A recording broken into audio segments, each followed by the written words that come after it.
ಅಲ್ಲ ರೀ, ನಮ್ಮ ಹತ್ರ 50,000 ಗಟ್ಲೆ ರೊಕ್ಕ ಹೆಂಗೆ ಇಟ್ಕೊಳಕ್ಕಾಗತ್ತೆ ರೀ? ನೀವೇ ಹೇಳ್ರಿ. ನಿಮ್ಗೆ ಗೊತ್ತಿದ್ದೈತಿ. ಮೊನ್ನೆ ಹೊಲ್ದಿದ್ದ ರೊಕ್ಕ ಬಂದಾಗ ಅದ್ರಾಗ ಅರ್ಧ ರೊಕ್ಕದಷ್ಟನ್ನು ಮಾವರಿಗೆ ಬೈಕ್ ತರಕ್ಕೆ ಹಾಕಿದ್ವಿ. ಮತ್ತು ಸಣ್ಣ ಪುಟ್ಟ ಮನೆ ಖರ್ಚಿಗೆ ಅವಾಗಿವಾಗ ಎಲ್ಲದಕ್ಕೂ ಅದಕ್ಕೂ ಖರ್ಚು ಮಾಡಿದ್ವಿ. ಹಾಗಾಗಿ ಆ 50,000 ಇಲ್ಲ ರೀ ನಮ್ಮ ಹತ್ರ. ಹಂಗಾರೆ ಎಷ್ಟೈತಿ ನಿಮ್ಮ ಹತ್ರ? ನಮ್ಮ ಹತ್ರ ಒಂದು 28,000-30,000 ಇರ್ಬೋದು ನೋಡ್ರಿ, ಅಷ್ಟೆ. ಅದಕ್ಕೂ ಮೇಲೆ ಇಲ್ಲ. ಅದು ಎದಕ್ಕಂತಂದ್ರೆ, ಎದಕ್ಕೆ ಇಟ್ಕೊಂಡಿದ್ವಿ ಅಂದ್ರೆ, ಅಂಗಡಿ ಚಲೋ ಮಾಡಿದ್ರೆ ಆತ ಬೇರೆ ಕಡೆ ಅಂತ ಅಂದು ಸೊ ಕಾಸಾಗಿ ತೆಗೆದಿಡಾಕೊಂತಿದ್ವಲ್ಲ, ಅದ್ರದ್ದು ರೊಕ್ಕ. ಈಗ ಹೆಂಗೋ ಇಲ್ಲೇ ಮಾಡಿವಲ್ಲ, ಈಗ ಹೆಂಗೋ ಮಾವರ ಇನ್ನೊಂದು ಮನೆ ಕೊಟ್ಟಾರಲ್ಲ, ಅಲ್ಲೇ ಮಾಡಾಕೊಂತೀವಲ್ಲ, ಹಾಗಾಗಿ ಅದು ಹಂಗೆ ಉಳ್ಕೊಂಡೈತಿ. ಅದನ್ನ ಕೊಡ್ತೀವಿ ಬೇಕಾರೆ, ಅದನ್ನ ಹೋಗಿ ಕಟ್ಟಿಬಿಟ್ರಿ ಬೇಕಾರೆ ಈಗ ಬಡ್ಡಿನ. ಹೌದಾ? ಅಷ್ಟರ ಐತಲ್ಲ, ಅಷ್ಟರ ಕೊಡ್ತೀರಾ? ಇನ್ನೊಂದು 20,000 ನಾವು ಹೆಂಗಾರ ಒಂದು ಜೋಡಿಸಿ, ಇಲ್ಲಾಂದ್ರೆ ಅವ್ರಿಗೆ ಸದ್ಯಕ್ಕೆ ಒಂದು 30,000 ಏನಾರು ಕೊಟ್ಟು ಸಮಾಧಾನ ಮಾಡ್ತೀವಿ. ಇಲ್ಲಾಂದ್ರೆ ಅವ ಪಟೇಲ ಮನೆ ತಲೆ ಬಂದು ಜಗಳ ಮಾಡೋಕೆ ಚಲೋ ಮಾಡಿಬಿಡ್ತಾನೆ. ನಮ್ಗೆ ಅದ ಚಿಂತಿಗೆ. ಮತ್ತು ಮಂದಿ ಮುಂದೆಲ್ಲ ಮರ್ಯಾದೆ ಹೋಗೋಕೆ ಚಲೋ ಆಕೈತೆ ನಮ್ದು.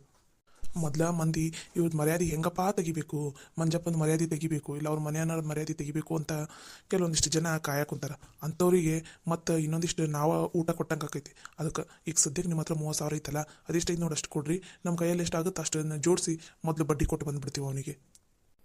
ಸರಿ, ಅಷ್ಟು ಮಾಡಿರಿ. ಆಯ್ತು ತಗೋರಿ, ನೀವು ಹೋಗಿರಿ, ನಾವು ಫೋನ್ಪೇ ಮಾಡ್ತೀವಂತ. ಅಲ್ಲ ರೀ, ಈ ಸಲ ಮಳೆನೂ ಇಲ್ಲ ಏನಿಲ್ಲ, ಪೀಕೆಲ್ಲ ಒಣಗ ಕುಂತ್ಬಿಟ್ಟವ. ಮತ್ತು ಹೆಂಗೆ ರೀ ಪರಿಸ್ಥಿತಿ? ಅಯ್ಯೋ, ನಮಗಂತೂ ಅದ ಚಿಂತೆ ಹತ್ತು ಬಿಟ್ಟೈತಪ್ಪ ಯಪ್ಪ. ಹೆಂಗೆ ನಿಭಾಯಿಸ್ತದ ಏನೋ ಗೊತ್ತಾಗಬಲ್ದು ನಮಗಂತೂ. ನಮ್ಮ ಮಗಳು ಹೊಲ ಅವ ಶಾಣಪ್ಪ ಅದಾನಲ್ಲ, ಅವ ಮೆಣಸಿನ್ಕಾಯಿ ಹಾಕಾನ ಬರೋಬ್ಬರಿ 60,000 ಖರ್ಚು ಮಾಡಿ ಮೆಣಸಿನ್ಕಾಯಿ ಹಾಕಾನ ಹೊಲಕ್ಕೆ. ಮೆಣಸಿನ್ಕಾಯಿ ನೋಡಿದ್ರೆ ಎಷ್ಟು ಚಲೋ ಬಂದ್ರೆ ಮಾರ್ಕೆಟ್ನಾಗ ಹೋಗಿ ಮಾರಿದ್ರೆ 10 ರೂಪಾಯಿ ಕೆಜಿ 5 ರೂಪಾಯಿ ಕೆಜಿ ತೊಗೊಳಕ್ ಕುಂತಾರಂತ. ಅವ್ನಿಗೆ ಹೆಂಗೆ ಆಗಿರ್ಬೇಡ. ಆಳನ್ನ ಕರೆಸಿ ಹರ್ಸೋದಕ್ಕೆ 5,000-10,000 ಖರ್ಚಾಕೈತಂತ. ಕೈಗೆ ರೊಕ್ಕ ನೋಡಿದ್ರೆ ಬರವಲ್ದಂತ. ಅವ ಅಂತೂ ನಿನ್ನೆ ಯಪ್ಪ ಮುಖ ಹಿಂಗೆ ಮಾಡ್ಕೊಂಡು ಅಳೋದೊಂದು ಬಾಕಿ ಉಳ್ದಿತ್ತು ನೋಡವ. ಆ ನಮ್ನಿ ಲಾಸ್ ಆಗೈತಂತ ಈ ಸಲ. ಯಪ್ಪ ಎಲ್ಲರೂ ಅದನ್ನ ಕುಂತಾರ. ಪೀಕೆ ಎಲ್ಲ ಒಣಗೋದು ಹೊಂಟೈತಿ. ಪೀಕ್ ಚಲೋ, ಈಗ ನೀರಾವರಿ ಅವ್ರದ್ದಿರೋದು ಪೀಕ್ ಚಲೋ ಬರ್ತೈತಲ್ಲ, ಮಾರ್ಕೆಟ್ನಾಗ ರೇಟ್ ಚಲೋ ಸಿಗವಲ್ದಂತ. ಬರೀ ಹಿಂಗಾಗಿ ನೋಡಿ. ಹಿಂಗಾಗಿನ ರೈತರು ಮೇಲ್ ಬರ್ಲಾರ್ದ ಕೆಳಗೆ ಉಳ್ಕೊಳಕ್ ಕುಂತಾರ. ರೈತರ ಬಾಳೆವಿ ಏನು ಕೇಳ್ತಿದ್ದಿ? ಬಂದ ಬಿಡ್ತೈತಿ ಪೀಕ್, ಚಲೋ ಬರ್ತೈತಿ ರೊಕ್ಕ. ಇಲ್ಲ ಅಂದ್ರೆ ಓದ್ತಂದ್ರೆ ಅತ್ತಾಗ ಹೋಗ್ಬಿಡ್ತೈತಿ. ಯಪ್ಪ ಹೆಂಗೆ ಅವಪ್ಪ ಶಾಣಪ್ಪಗೆ ಹೆಂಗಾಗಿರ್ಬೇಡ. ಅದು 60,000 ಬಡ್ಡಿ ಸಾಲ ನೆತ್ತಿ ತೊಗೊಂಬಂದು ಮೆಣಸಿನ್ಕಾಯಿ ಹಚ್ಚನಂತ. ಏನೋ ಚಲೋ ಬರ್ತೈತಿ ಬಿಡು, ರೇಟ್ ಸಿಗ್ತೈತಿ ಅಂತ. ಮೊನ್ನೆ ಎಲ್ಲ ರೇಟ್ ಇದ್ವಲ್ಲ ಒಣ ಮೆಣಸಿನ್ಕಾಯಿ, ಹಂಗಾಗಿ ಅವ ಹಂಗೆ ಅನ್ಕೊಂಡು ಮೆಣಸಿನ್ಕಾಯಿ ಹಚ್ಚನ. 60,000 ಬಡ್ಡಿ ಹಂಗೆ. ಅದು 5 ರೂಪಾಯಿನ 6 ರೂಪಾಯಿ ಬಡ್ಡಿ ಹಂಗೆ. ಅಷ್ಟು ಬಡ್ಡಿ ಕೊಟ್ಟು ತೊಗೊಂಬಂದು ಹಚ್ಚಾನ. ಈಗ ನೋಡಿದ್ರೆ 10 ರೂಪಾಯಿ ಕೆಜಿ 5 ರೂಪಾಯಿ ಕೆಜಿ ಕೇಳೋರು ಗತಿ ಇಲ್ಲ ಅಂತ ಹಸಿ ಮೆಣಸಿನ್ಕಾಯಿ. ಇಲ್ಲಿ ಮತ್ತೆ ಹಾರ್ಸಾಕೊಂದು 10-15 ಜನ ಆಳು ಅಷ್ಟು ಮೆಣಸಿನ್ಕಾಯಿ ಹಾರಿಸ್ಬೇಕಂತ ಅಂದ. ಅವ್ರದ್ದು ಆಳಿಂದ ರೊಕ್ಕ, ಮತ್ತು ಇಲ್ಲಿಂದ ಗಾಡಿಗೆ ಹಾಕೊಂಡು ಹೋಗೋದು, ಪುಟ್ಟಿದ ಖರ್ಚು, ಅಲ್ಲಿ ದಳ್ಳಾಳಿ ಖರ್ಚು. ಹಿಂಗೈತೆ ನೋಡಿ ಪರಿಸ್ಥಿತಿ. ಈಗ ನಮ್ದು ನೋಡಿದ್ರೆ ಪೀಕ್ ಪರವಾಗಿಲ್ಲ ಚಲೋ ಬರಾಕುಂತೈತಿ. ನೀರು ಹಾರ್ಸಾಕೊಂತೀವಿ ಅಂತಂದು ಏನೋ ಒಂದು ಲೆಕ್ಕಕ್ಕೆ ಚಲೋ ಬರಾಕುಂತೈತಿ. ಆದ್ರೆ ಪೀಕ್ ಚಲೋ ರೇಟಿಗೆ ಹೋಗ್ತೈತ ಏನಿಲ್ಲ ಅನ್ನೋದು ಅನುಮಾನ ಆಗೈತಿ ನೋಡು. ಸರಿ ಆಯ್ತು ತಗೋರಿ, ನೀವೇನು ತಲೆ ಕೆಡ್ಸ್ಕೊಳಕ್ಕೆ ಹೋಗ್ಬೇಡ್ರಿ. ಏನಾರು ಒಂದು ಮಾಡಿದ್ರಾತ, ನಿಮ್ಗೆ ರೊಕ್ಕ ಆಗ್ತೈತಿ. ಮೊದಲು ಹೋಗಿ ಅವ್ರ ಪಟೇಲ್ರಿಗೆ ಬಡ್ಡಿದು ಕಟ್ಟು ಬಂದುಬಿಡ್ರಿ. ಆದಷ್ಟು ಬೇಗ ಅಸಲೊಂದು ತೀರಿಸ್ತೀವಂತ ಹೇಳಿ ಬಂದುಬಿಡ್ರಿ. ಸರಿ ಆಯಿತು. ಏನ್ಲೇ ಸವಿ ಇದು, ಮನ್ಯಾಗ 2 ದಿನ ಇದ್ದಿಲ್ಲ ಅನ್ನೋಷ್ಟಿಗೆ ನಮ್ಮನೆ ಸಮಸ್ಯೆ ಉಟ್ಕೊಂಡವು ನೋಡು. ಮುಂದೆ ಈಗ ನಾವು ಇಲ್ಲೇ ನಮ್ಮ ಊರನವ್ರಿಗೂ ಬಟ್ಟೆ ಹೊಲಿತೀವಲ್ಲ, ಸಣ್ಣ ಪುಟ್ಟ ಬ್ಲೌಸ್, ಸೀರೆ ದುಂಡಿ ಅದೆಲ್ಲ, ಇದಕ್ಕೆಲ್ಲ ಬರಾಕ ಮನೆ ನಡ್ಸಕ್ಕೆ ಸರಿ ಹೊಂಟುಬಿಟ್ಟೈತಿ. ಇಂಥ ದೊಡ್ಡ ಸಾಲ ಎಲ್ಲ ತೀರಿಸ್ಬೇಕಂದ್ರೆ ನಮಗೆ ದೊಡ್ಡದವ ಸಿಗ್ಬೇಕು ಆರ್ಡ್ರ್, ಅಂದ್ರೆ ಸಾಧ್ಯ, ಇಲ್ಲ ಅಂದ್ರೆ ಆಗೋದೇ ಇಲ್ಲ. ಸವಿ, ಹಿಂಗೆ ಮಾಡಿದ್ರೆ ಹೆಂಗೆ? ಸರಿತಾಗ ಒಂದು ಮಾತು ಕೇಳ ನಾನು. ಯಾರಾರ ಎಲ್ಲರ ಮತ್ತು ಆರ್ಡರ್ ಬಂದ್ರೆ ಸ್ವಲ್ಪ ಕೇಳ್ತಿರವ, ಪುಣ್ಯ ಬರ್ತೈತಿ. ಭಾಳ ಕಷ್ಟದಾಗೋದಿವ ಅಂತ ಹೇಳೋಣ. ಯಾಕಂದ್ರೆ ನಮಗೆ ಈ ಊರು ಬಿಟ್ಟು ಬೇರೆ ಊರು ಯಾರೂ ಪರಿಚಯನೂ ಇಲ್ಲ. ಪರಿಚಯ ಇರೋದಂದ್ರೆ ಸರಿತಾಗ, ಅದಕ್ಕೆ ಸರಿತಾಗ ಕೇಳ್ಬಿಡ ನಾನು. ಸರಿ ತಗೋ, ಆಕೆಗೆ ಫೋನ್ ಹಚ್ಚಿ ಕೇಳಿದ್ರಾತು. ಹಾಯ್, ಎಲ್ಲರಿಗೂ ನಮಸ್ಕಾರ. 2 ವಾರದಿಂದ ವಿಡಿಯೋ ಹಾಕೋದಕ್ಕೆ ಆಗ್ತಾ ಇಲ್ಲ, ಸಾರಿ. ನಿಮ್ಗೆ ಗೊತ್ತೈತಲ್ಲ, ಶ್ರಾವಣ ಬಂತು. ಶ್ರಾವಣ ಬಂದರೆ ಮನೆ ಕ್ಲೀನಿಂಗು, ಹಾಸಿಗೆ ಹೋಗಿ ಕೆಲಸ ಎಲ್ಲ ಎಷ್ಟೋ ಕೊಂಡಿರುತ್ತೆ. ಮತ್ತು ಅದಕ್ಕೋಸ್ಕರ ವಿಡಿಯೋ ಮಾಡೋದಕ್ಕೆ ಟೈಮೇ ಸಿಗ್ತಾ ಇಲ್ಲ. ಅದಕ್ಕೋಸ್ಕರ ಸಾರಿ ಕೇಳ್ತಾ ಇದ್ದೀನಿ. ಅದು ಅಲ್ಲದೆ ಇವಾಗ ಶ್ರಾವಣ ಸ್ಟಾರ್ಟ್ ಆತಂದ್ರೆ ಸಂಪತ್ ಶುಕ್ರವಾರ, ವರಮಹಾಲಕ್ಷ್ಮಿ, ಆಮೇಲೆ ನಾಗರ ಪಂಚಮಿ ಇವೆಲ್ಲ ಸ್ಟಾರ್ಟ್ ಆಗಿಬಿಡುತ್ತೆ. ಪೂಜೆ ಪುನಸ್ಕಾರ, ಇದರಲ್ಲಿ ವಿಡಿಯೋ ಮಾಡೋದಕ್ಕೆ ಟೈಮೇ ಸಿಗ್ತಾ ಇಲ್ಲ. ಅದಕ್ಕೋಸ್ಕರ ನಿಮ್ಮೆಲ್ಲರಿಗೂ ಸಾರಿ ಕೇಳ್ತಾ ಇದ್ದೀನಿ. ಆದಷ್ಟು ವಿಡಿಯೋ ಮಾಡಿ ಅಪ್ಲೋಡ್ ಮಾಡೋದಕ್ಕೆ ಟ್ರೈ ಮಾಡ್ತೀನಿ. ಆದರೆ ವರಮಹಾಲಕ್ಷ್ಮಿ ಹಬ್ಬ ಇದೆ ಅಲ್ಲ, 28ನೇ ತಾರೀಕಿಗೆ ವರಮಹಾಲಕ್ಷ್ಮಿ ಹಬ್ಬ ಇದೆ. ಸೊ ಆ ವಾರ ಅಂತೂ ವಿಡಿಯೋ ಹಾಕೋದಕ್ಕೆ ಆಗೋದಿಲ್ಲ, ಯಾಕಂದರೆ ವಾರ ಪೂರ್ತಿ ಈ ಹಬ್ಬಕ್ಕೆ ತಯಾರಿ ನಡೆಸ್ಕೊಳ್ಳೋದೇ ಆಗುತ್ತೆ ನಂದು. ಅದಕ್ಕೋಸ್ಕರ ಆ ವಾರ ವಿಡಿಯೋ ಹಾಕೋದಕ್ಕಾಗಲ್ಲ. ಅಲ್ಲಿ ತನಕ ಆದಷ್ಟು ಡೈಲಿ ವಿಡಿಯೋ ಹಾಕೋದಕ್ಕೆ ನಾನು ಟ್ರೈ ಮಾಡ್ತೀನಿ. ದಯವಿಟ್ಟು ಸಾರಿ ಕೇಳ್ತಾ ಇದ್ದೀನಿ. ನಿಮಗೆ ಗೊತ್ತಲ್ವಾ, ಶ್ರಾವಣದಲ್ಲಿ ಪೂಜೆ ಎಲ್ಲ ಜಾಸ್ತಿ ಇರುತ್ತೆ. ಅದು ಅಲ್ಲದೆ ವಿಡಿಯೋ ಮಾಡೋದಕ್ಕೆ ಟೈಮೇ ಸಿಗ್ತಾಯಿಲ್ಲ. ನಾನು ಇಷ್ಟೆಲ್ಲ ಟ್ರೈ ಮಾಡ್ತಾ ಇದ್ದೀನಿ, ಆದರೆ ಟೈಮೇ ಸಿಗ್ತಾಯಿಲ್ಲ. ಅದಕ್ಕೋಸ್ಕರ ಸಾರಿ ಕೇಳ್ತಾ ಇದ್ದೀನಿ. ಇನ್ಮೇಲೆ ಆದಷ್ಟು ಡೈಲಿ ವಿಡಿಯೋ ಹಾಕೋದಕ್ಕೆ ಟ್ರೈ ಮಾಡ್ತೀನಿ. ಓಕೆನಾ? ನಮಸ್ಕಾರ. ಕಮೆಂಟಿಗೂ ರಿಪ್ಲೈ ಮಾಡೋದಕ್ಕೆ ಆಗಿಲ್ಲ ನನಗೆ, ಮತ್ತು ಒಬ್ಬೊಬ್ಬರಿಗೆ ರಿಪ್ಲೈ ಮಾಡೋದಕ್ಕೂ ಆಗೋದಿಲ್ಲಲ್ಲ, ಅದಕ್ಕೆ ವಿಡಿಯೋದಲ್ಲಿನೇ ಹೇಳಿದ್ರಾಯ್ತು ಅಂತ ಹೇಳ್ತಾ ಇದ್ದೀನಿ. ದಯವಿಟ್ಟು ಇನ್ನೊಂದ್ಸಲ ಸಾರಿ ಕೇಳ್ತಾ ಇದ್ದೀನಿ.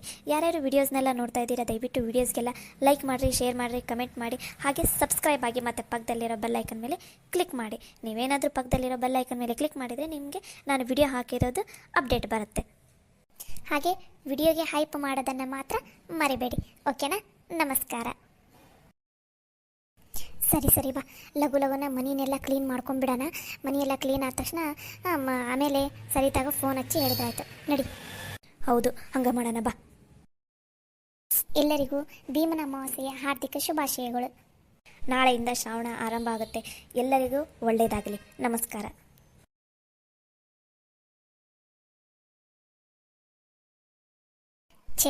ಯಾರಿಗೆ ಫೋನ್ ಮಾಡಿದ್ರೂ ಏನು ಯೂಸ್ ಆಗ್ತಾ ಇಲ್ಲ. ಏನು ಮಾಡಬೇಕಂತ ಒಂದು ಗೊತ್ತಾಗ್ತಾನೇ ಇಲ್ಲ. ಮನೆಯಲ್ಲೇ ಕೂತ್ಕೊಂಡು ಎಲ್ಲರಿಗೂ ಫೋನ್ ಹಚ್ಕೊತ ಕೂತ್ಕೊಂಡೆ ಅಂದರೆ ಏನೂ ಯೂಸ್ ಇಲ್ಲ. ಯಾಕಂದ್ರೆ ಯಾರೂ ಹೆಲ್ಪ್ ಮಾಡಲ್ಲ ಅನ್ನೋದು ಮಾತ್ರ ಗೊತ್ತಾಯಿತು. ದುಡ್ಡಿದ್ದಾಗ ಎಲ್ಲರೂ ನನ್ನ ಹತ್ರ ನಾಯಿ ಬಂದಂಗೆ ಬರ್ತಿದ್ದು. ಅದೇ ಇವಾಗ ನನ್ನ ಹತ್ರ ದುಡ್ಡಿಲ್ಲ ಅಂದ ಮಾತ್ರಕ್ಕೆ ಒಬ್ಬರು ಕೂಡ ನನಗೆ ಹೆಲ್ಪ್ ಮಾಡ್ತಾಯಿಲ್ಲ. ಬರಲಿ, ನನ್ನ ಕೈಗೆ ಆಸ್ತಿ ಎಲ್ಲ ಸಿಗಲಿ. ವಾಪಸ್ ನನ್ನ ಹತ್ರ ಅಧಿಕಾರ, ಆಸ್ತಿ, ಅಂತಸ್ತು ಎಲ್ಲ ಬಂದಮೇಲೆ ಈ ಥರ ಬರ್ತಾರಲ್ಲ, ಆವಾಗ ನೋಡ್ಕೋತೀನಿ ಇವರೆಲ್ಲರನ್ನೂ. ಅದಕ್ಕೆ ಹೇಳೋದು, ಈ ಫ್ರೆಂಡ್ಶಿಪ್ಪು, ಈ ಸಂಬಂಧ ಇದೆಲ್ಲ ಸುಳ್ಳು. ಜೀವನದಲ್ಲಿ ದುಡ್ಡಷ್ಟೇ ಮುಖ್ಯ. ದುಡ್ಡಿದ್ರೆ ಎಲ್ಲರೂ ನಮ್ಮ ಹತ್ರ ಬರ್ತಾರೆ. ದುಡ್ಡಿಲ್ಲ ಅಂದ್ರೆ ಯಾರೂ ನಮ್ಗೆ ಬೆಲೆನೂ ಕೊಡೋದಿಲ್ಲ, ಈ ಕಡೆ ಬಾ ಅಂತಲೂ ಕರೆಯೋದಿಲ್ಲ. ಅದಕ್ಕೆ ಮೊದಲು ನಮ್ಮ ಅಪ್ಪನ ಆಸ್ತಿನಲ್ಲಿ ನಾ ಪಾಲು ತಗೊಳ್ಳೇಬೇಕು. ಇಲ್ಲ ಅಂದ್ರೆ ನನ್ನನ್ನು ಬೀದಿಗೆ ಬಿಟ್ಟುಬಿಡ್ತಾರೆ ಅಷ್ಟೆ. ಈಗಲೇ ನನಗೆ ಪರಿಚಯ ಇರೋ ಕಂಪ್ನಿಗೆಲ್ಲ ಹೋಗಿ ಅಪ್ಲಿಕೇಶನ್ ಹಾಕಿ ಬಂದುಬಿಡ್ತೀನಿ. ಇಲ್ಲಾಂದ್ರೆ ಡೈರೆಕ್ಟ್ ಜಾಬಿಂದ ಏನು ಎತ್ತ ಅಂತ ಕೇಳ್ಕೊಂಬಂದುಬಿಡ್ತೀನಿ. ಮನೆಯಲ್ಲಿ ಕುತ್ಕೊಂಡ್ರೆ ಯಾವುದೂ ಆಗೋದಿಲ್ಲ.